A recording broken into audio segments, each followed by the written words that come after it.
Shalom, and welcome to What the Watchman Sees, a ministry that will sift through all of the social media noise to show you news of importance from the Most High's perspective. As watchmen, we are here both to warn of dangers and give biblical answers for dwelling in the secret place of the Most High during these times of confusion. Tell your family and friends to like, share, and subscribe as we delve into what Yahweh has for us, the apple of His eye. Let's get to work. We say shalom, and actually Shabbat shalom as we're coming into sundown on Friday and looking toward a time of rest and reflection. And within that context that we say Shabbat shalom, and we will move into our study. So as always, we're still looking at our study from the standpoint of 2 Timothy chapter 2, verse 15.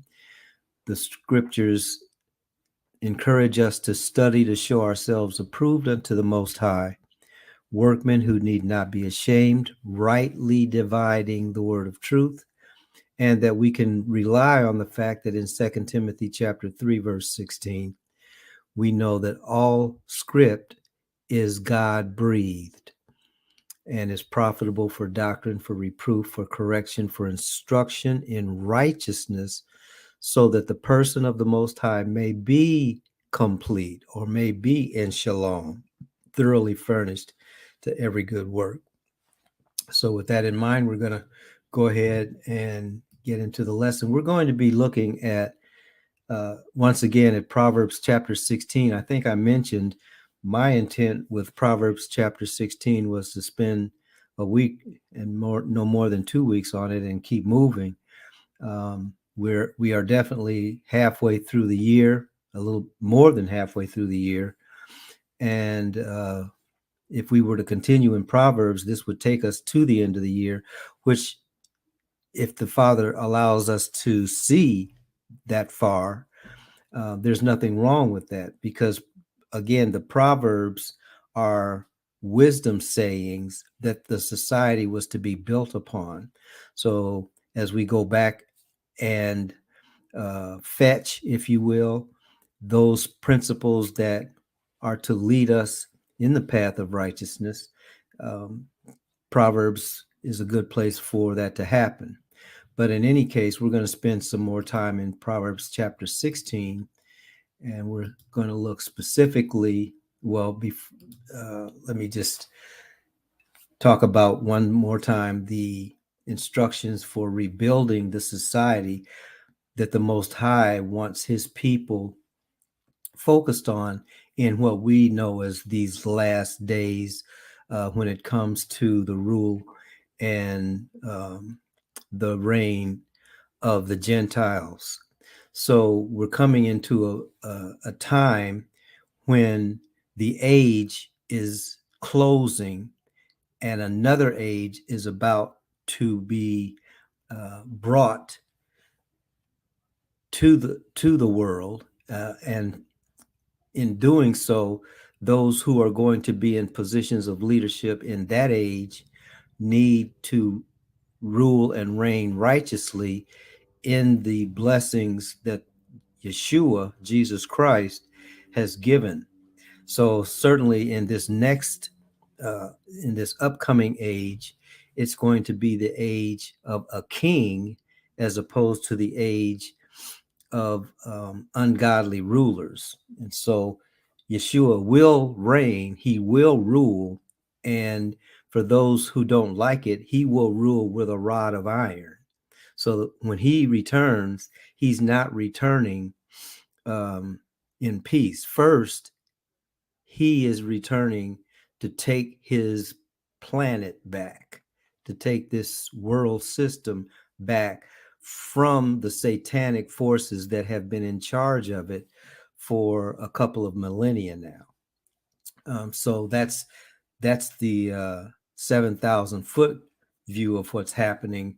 But as we look closer, what we will see is that which is on the horizon has a foundation. So what the scriptures are doing, even as we look at what's been called the Old Testament, we're looking at a eternal house, if you will, an eternal city, an eternal society that has certain building blocks. So the people of the Most High in this day and time have been charged with, first of all, seeing what is on the horizon, and then beginning to direct our hearts and our activities to being ready to serve in those capacities.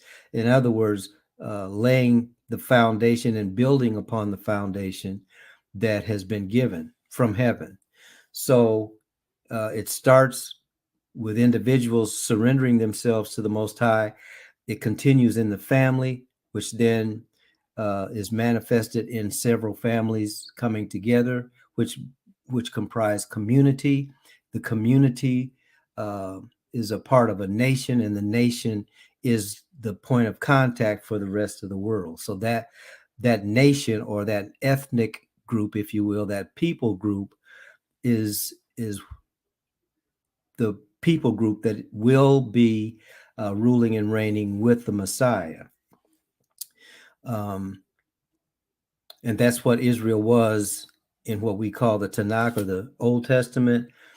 And now that the Gentiles have been grafted in, basically it's the same vine. Okay. Yeshua said, I am the vine, you are the branches. Okay. Some of the branches are natural branches, some of the branches have been grafted in, but they're all a part of the same vine. Okay. There's no such thing.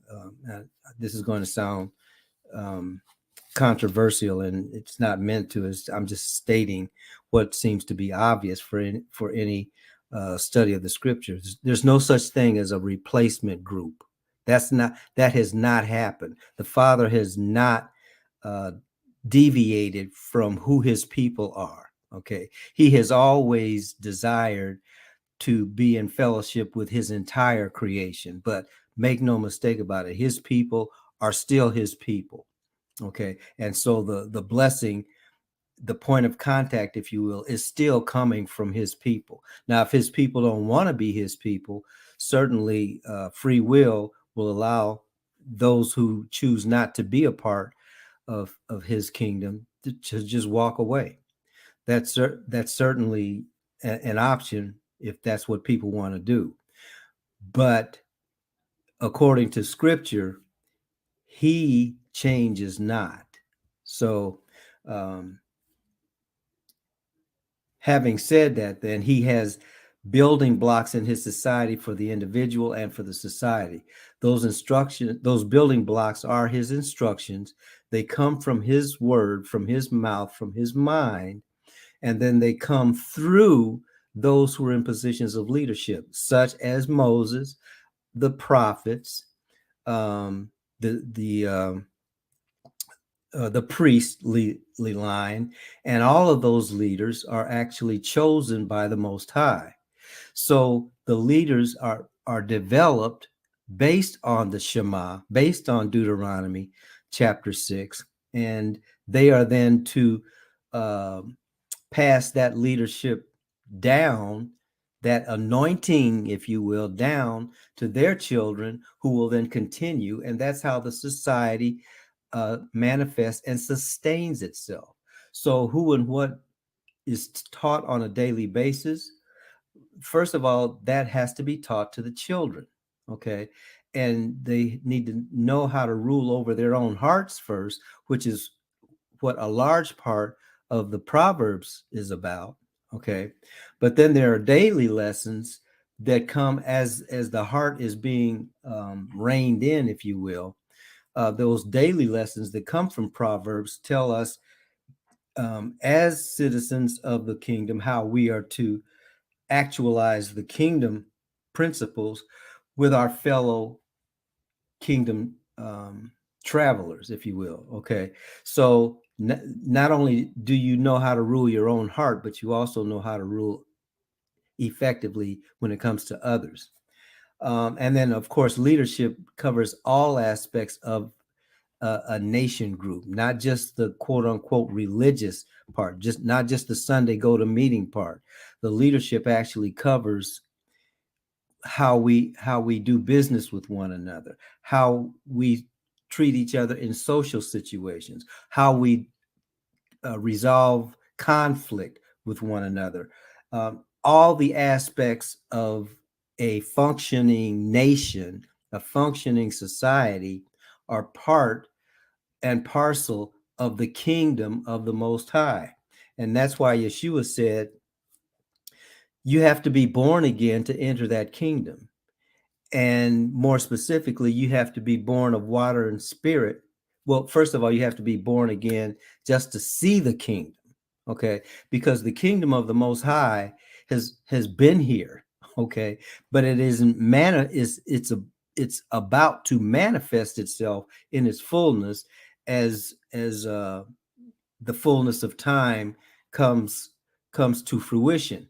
Um, but the kingdom principles are already here, and they should already be able to be seen in the Most High's people. That's why we study, so that we can understand our position in the kingdom, and so that others then can say, I want what they have. All right. So, with that being said, as we look at Proverbs, we're in Proverbs chapter 16, and the highlighted verses are the ones that we're going to pay attention to on this session. So, Proverbs chapter 16, we've read it several times, so that which is why I'm not going to read it verse by verse. But verse 14 says, "The king's wrath results in a death sentence, but whoever is wise will appease him." Now, this was true with earthly kings in Babylon, in Egypt, in Assyria, in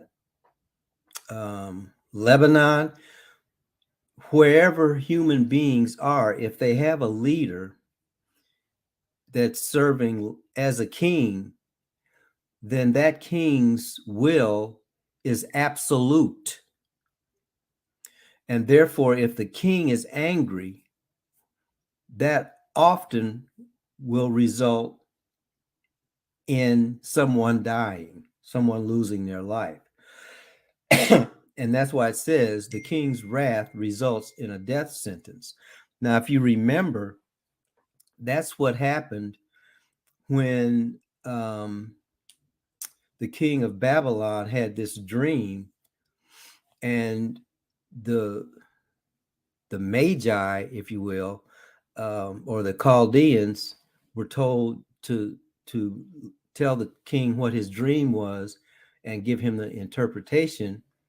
And because he had friction with them, he told them, "No, I want you to tell me what I dreamed, and then tell me what it is that the dream is about. And if you can't do that, then you will die." So his wrath was in effect there. And if you remember, Daniel was one of the individuals. He and the other three Hebrew children were a part of that group that were supposed to be advising and giving wise counsel to the king. And so Daniel had to intervene and say, well, I don't know what the dream says, but I know the Most High does. So that's how the king was appeased, because of Daniel's wisdom that he got from heaven. So that's a biblical example. And then again in verse 15, it says, when a king is pleased, there is life, and his favor is like a cloud that brings spring rain. That happened to Daniel. It happened to Joseph also in Egypt. When his actions and when their actions pleased the kings, the Pharaoh, then all of the blessings of the realm of the king accrued to them. So when a king is pleased, there is life, and his favor is like a cloud that brings spring rain. Okay, then the Proverbs goes on to say, verse 17, the road of the upright circumvents evil, and whoever watches how he lives preserves his life. Pride precedes destruction. An arrogant spirit appears before a fall. These two verses are highlighted because they actually represent two sides of the same coin. Okay, so the road of the upright is a road of humility, and that road of humility will circumvent evil. So whoever knows how to operate humbly, and actually it says it in verse 19, better to be humble among the poor than to share what is stolen with the proud. So you have the humble highlighted, and then you have the proud, those who have pride highlighted. And those who have pride, verse 18 says, pride precedes destruction. When we think of the those who are prideful, when we think of those who are arrogant in our current society, this is what is playing itself out. Now, all you have to do is look at the news, as tainted as it is, and as contrived as it is. Sometimes the truth does come out in the news, and so what we are just reading is playing itself out as this lesson is being delivered.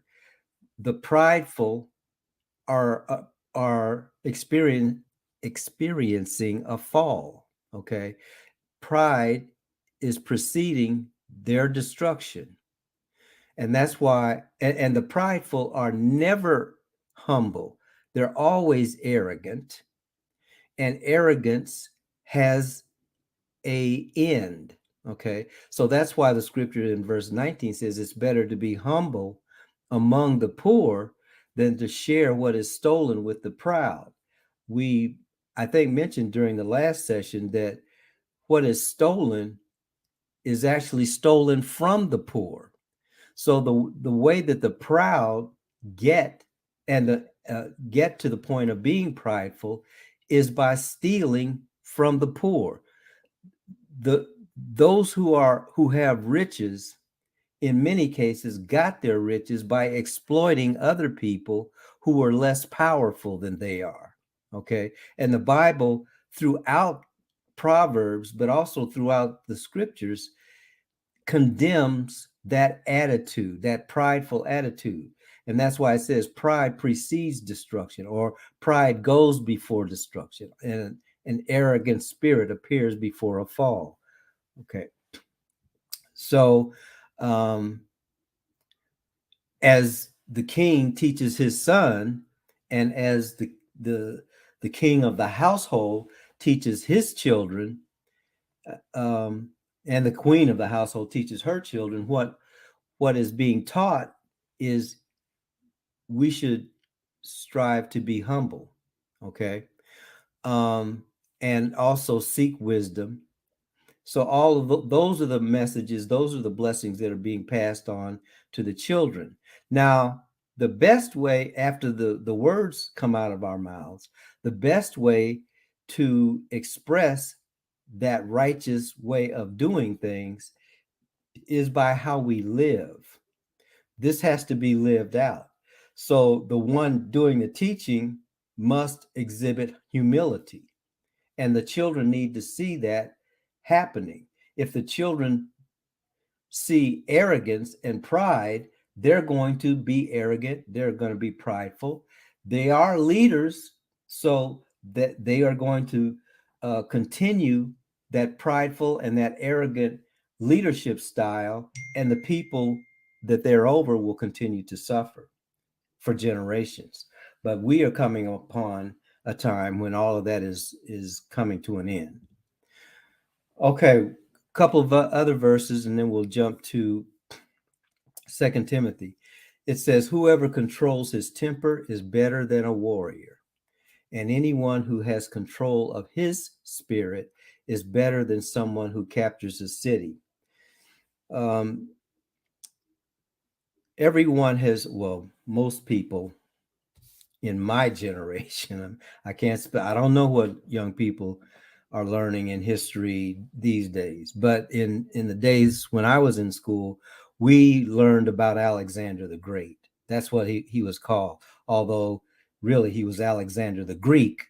But the Greeks made him into a demagogue, if you will, and so they called him Alexander the Great.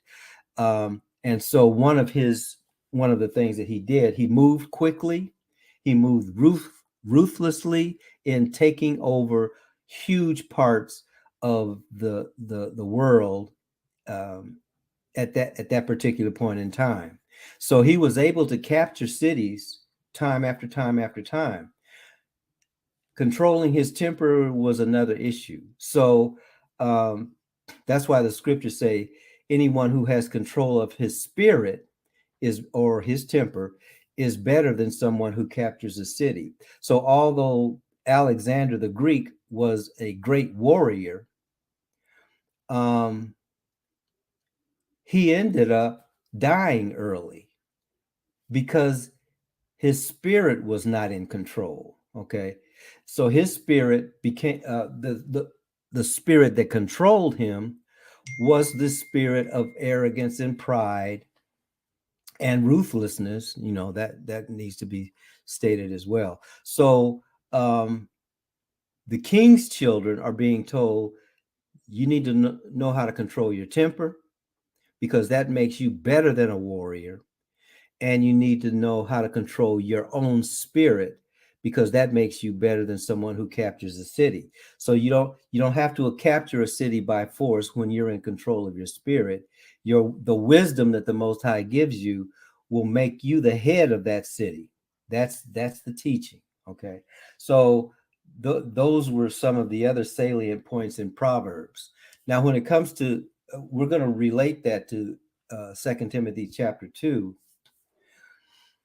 And we're going to try to look at this from a perspective of modern times and in the culture of our people. Okay.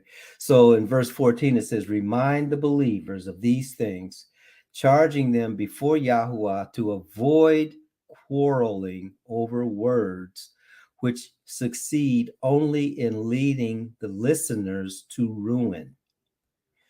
Make every effort to present yourself approved to God, an unashamed workman who accurately handles the word of truth. That's the 2 Timothy chapter 2 verse 15 that we begin each one of our studies with. So as we can see, the context of 2 Timothy chapter 2 verse 15 is not so much about how to open a book, get the right references, make sure you're looking at the source that's closest to the real source. Or although all of that is important, the purpose is to remind believers how to operate in the world as it exists, and certainly with one another. Don't quarrel over things which will lead the listener to ruin rather than to life. So we have to make every effort to present ourselves approved to the Most High. So that's what it means by study to show yourself approved. We study so that we can see what the Most High has said about anything that has to do with life and godliness. And then we apply ourselves to what we have studied and share that with others, is starting with our family. So again, this is part of the Shema as well. Okay, so this in 2 Timothy chapter 2 is a way for the community to build on a strong foundation, because right now the foundation that the community is operating on is in verse 14, quarreling over words which succeed only in leading the listeners to ruin. When it comes to quarreling over words which really are not that important, there are television programs built on this model. There are sectors of the society that gains power using this model, because this model also what is also implied is that the listeners get fooled, and therefore they fall into ruin. That is how the media operates. So, in essence, this is all about trickery. It's so when it talks about quarreling over words, words are manipulated in such a way to trick the listener into thinking one way when actually the situation is another way.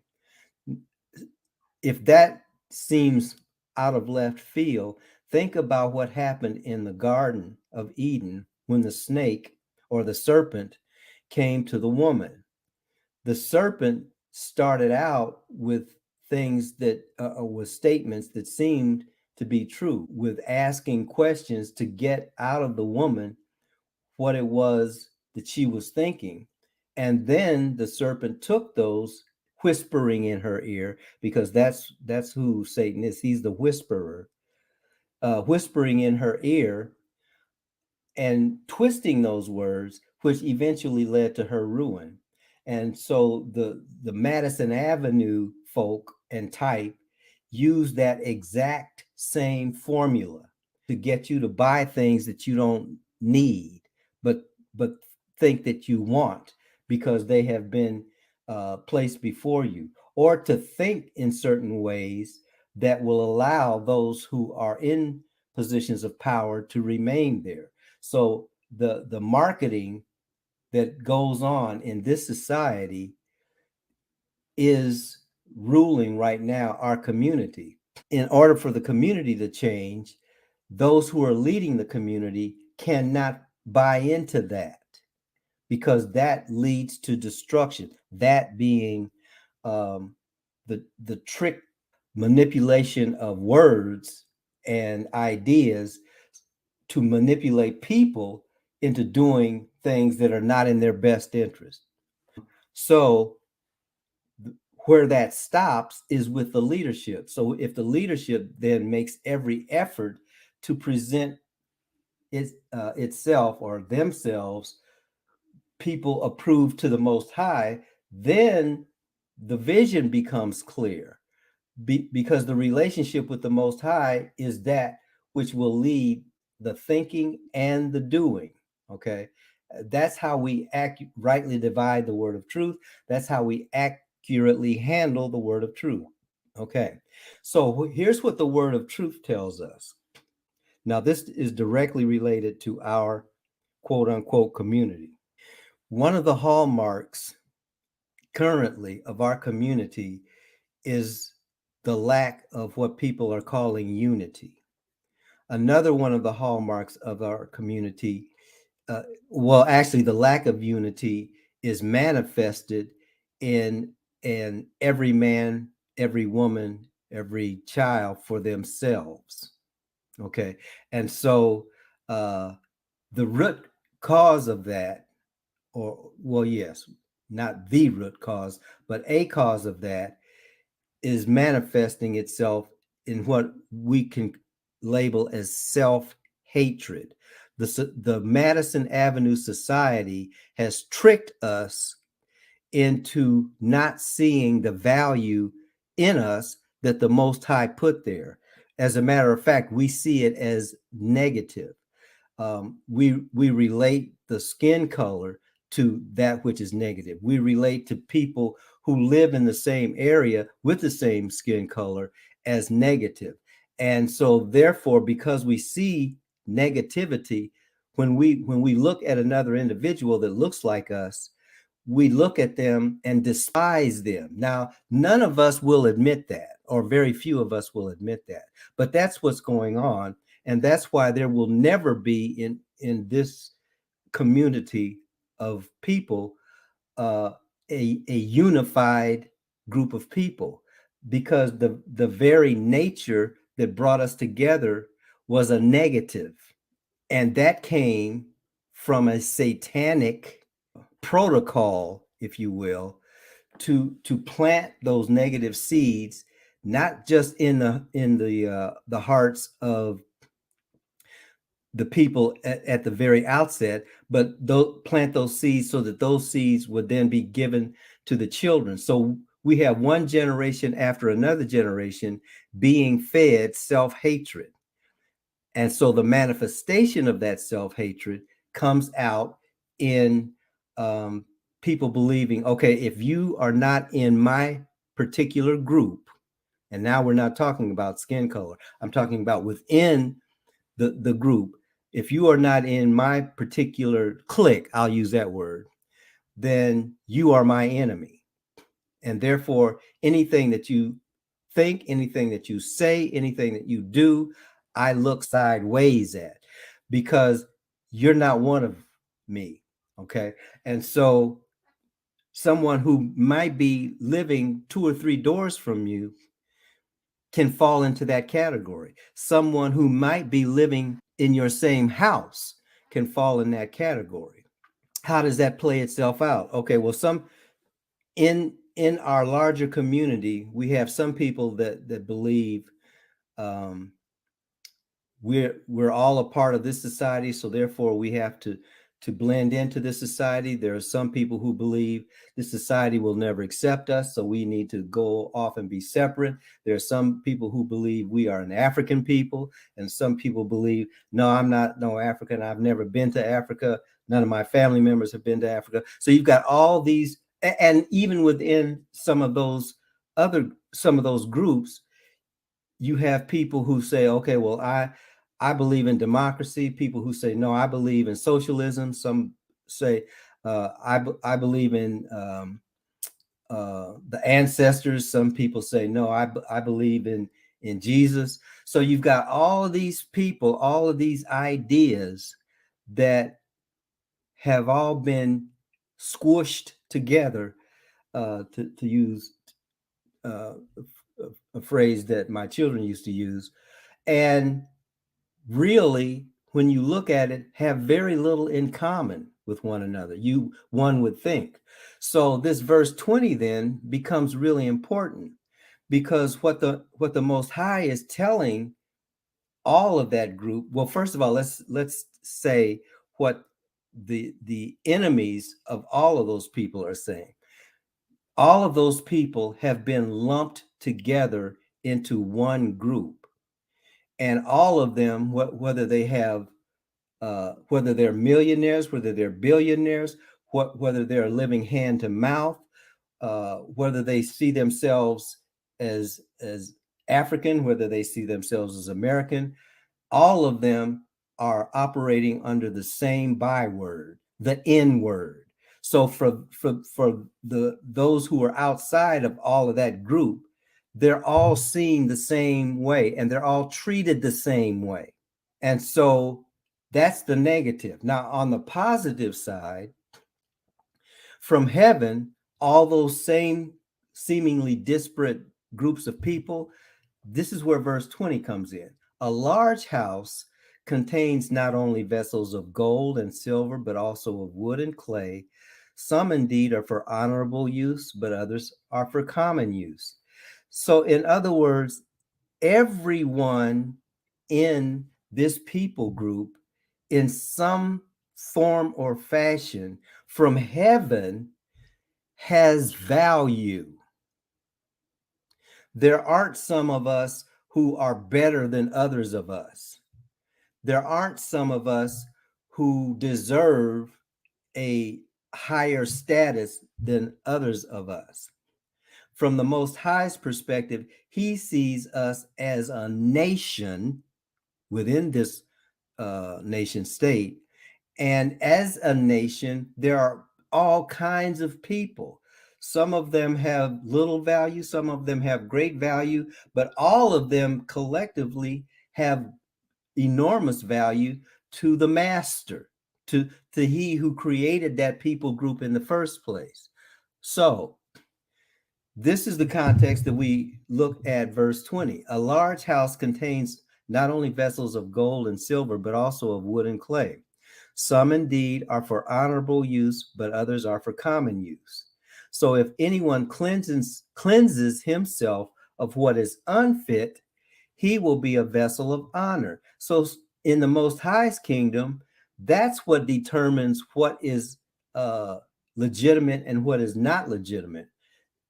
It's not political persuasion. It's not bank account. It's not effectiveness. It's who has cleansed themselves. And whatever we have cleansed ourselves of, that makes our vessel then fit for being placed where he wants us placed. And some of us will never rule or lead anyone other than ourselves. Others of us will be in charge of a few folks. Others of us will be in charge of many folks.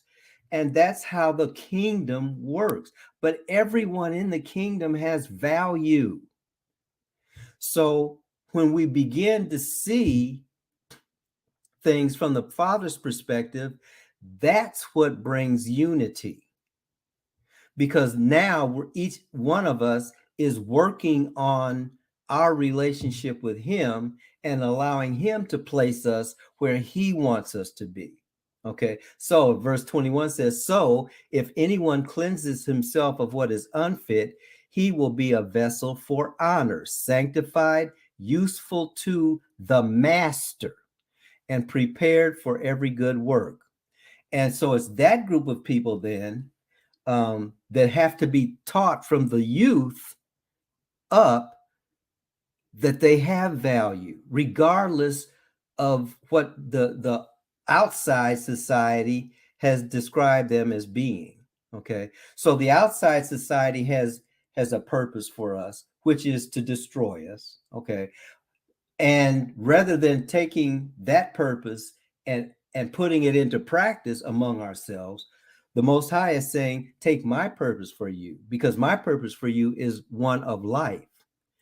And if we take that purpose, what we will find ourselves doing is not only working with our children in our own families, but as other children are being raised, we will find ways of bringing them together, whether it be through sports teams, whether it be through STEM programs, whether it be through church groups, whether it be at the mosque. See, all of those individuals are precious in the sight of the Most High.